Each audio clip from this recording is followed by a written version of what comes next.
नमस्कार, बहुत बहुत स्वागत है आपका क्राइम तक पर। मैं हूं फर्रुख हैदर और मेरे साथ हैं चिराग गोठी। आज हम बात करने जा रहे हैं ड्रग्स की। एक बार फिर से गुजरात के समुद्री रास्ते पर हिंदुस्तान आ रही ड्रग्स को 60 किलोग्राम ड्रग्स को पकड़ा गया है, जिसकी कीमत 350 करोड़ रुपए है। आपको बता दें कि इससे पहले भी मुंद्रा पोर्ट पे, जो अदानी के स्वामित्व वाला पोर्ट है, वहाँ पर 3,500 किलो हेरोइन पकड़ी गई थी, जो जिसकी 3,500 करोड़ की हेरोइन पकड़ी गई थी, जो बहुत बड़ी मात्रा में थी। और उसके बाद एक बार फिर से समुद्री रास्ते से ड्रग्स हिंदुस्तान लाई जा रही थी। तो ये कौन लोग हैं, ये कैसे ये ड्रग्स का कारोबार हिंदुस्तान आता है जो समुद्री रास्ते से?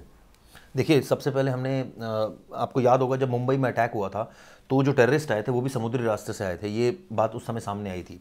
तो ये कहा जाए कि एक तरह से समुद्री रास्ते से ही जो है अब अपराध जो है वो फ्लोट हो रहा है, क्योंकि इस केस में भी देखा गया कि समुद्री रास्ते से ड्रग्स आ रही है, 350 करोड़ की ड्रग्स आ रही है। और ऐसे में ऑब्वियसली अब ये पकड़ी गई है, कई ऐसी होगी जो आ गई होंगी जो पता भी नहीं लगा होगा।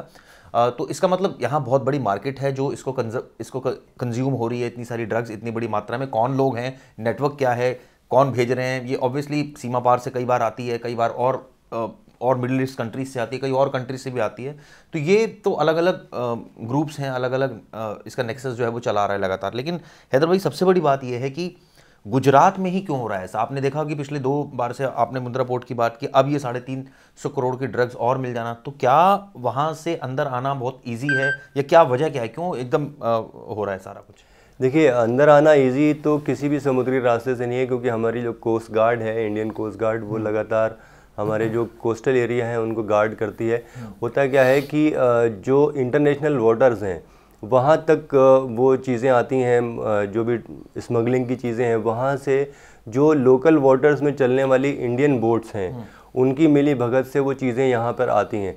चाहे वो आपने आतंकवादियों की बात की, वो भी उस केस में भी बिल्कुल वैसा ही था कि इंटरनेशनल वाटर्स तक तो वो लोग आ गए थे, लेकिन उसके बाद इंडियन वाटर्स में आने के लिए उन्होंने इंडियन बोट को ही मतलब उसका कब्ज़ा किया था और उसके ज़रिए से यहाँ आए थे। तो ये जो इंडियन वाटर्स में जो बोट के ज़रिए या बड़े बड़े जहाज़ों के ज़रिए जो ड्रग्स या बाकी चीज़ें आती हैं, उसमें कहीं ना कहीं जो लोकल नाविक होते हैं या जो लोकल लोग होते हैं उनकी मिली भगत होती है। उसके बाद ही ये मुमकिन हो पाता है, क्योंकि अगर टेक्निकली देखा जाए तो कोस्टल एरिया में जो हमारे इंडियन कोस्ट गार्ड हैं वो लगातार निगरानी बनाए रखते हैं।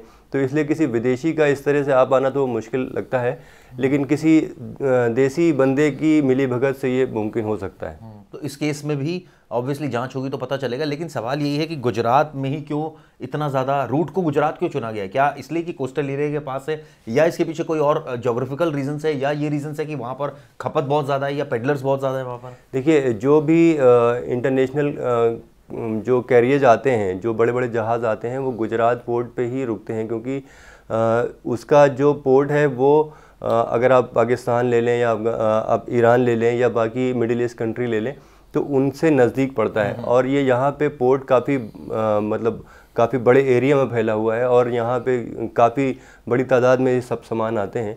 तो इस वजह से यहाँ पे इतनी चीज़ें आ रही हैं कि उनमें से थोड़ी चीज़ें जो ड्रग्स की हैं या बाकी चीज़ों की हैं वो भी निकल जाएंगी, ऐसा सोच के ये लोग ऐसा करते होंगे, ऐसा मेरा अनुमान है। बाकी तो जांच होने के बाद ही साफ हो पाएगा।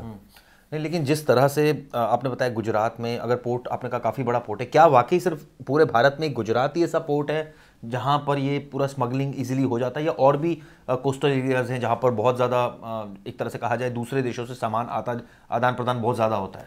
देखिए, जो हमारे दक्षिण के एरिया हैं वहाँ पे भी, जैसे चेन्नई पोर्ट काफ़ी बड़ा है।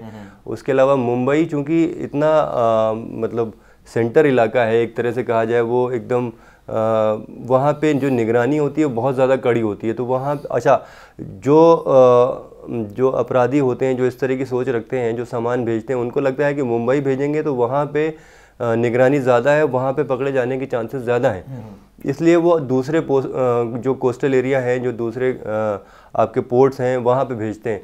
अब चेन्नई या साउथ के कोई भी पोर्ट उनसे बहुत दूरी पे पड़ेंगे, ठीक है, उसमें लग जाएगा टाइम। लेकिन ये जो गुजरात का पोर्ट है उसमें अगर ईरान से चलता है या फिर किसी पाकिस्तान से चलता है या फिर किसी भी जो गल्फ़ कंट्री है वहाँ से चलता है तो मुश्किल से 1 से 2 दिन का वक्त लगता है। लेकिन अगर यही नाव या यही शिप जो हमारे दक्षिण के एरिया हैं वहाँ तक जाएंगे तो उसमें वक्त ज़्यादा लगेगा। तो शायद ये वजह हो सकती है मेरे ख्याल। हाँ, ये हो सकती है, लेकिन जिस तरह से गुजरात में ऑब्वियसली, लेकिन लोगों के मन में तो ये आता है ना कि गुजरात में क्यों इतना ज़्यादा ड्रग्स मतलब हो रहा है वहाँ पर, तो ये एक बहुत बड़ा प्राइम रीज़न है जो हैदर भाई भी बता रहे हैं।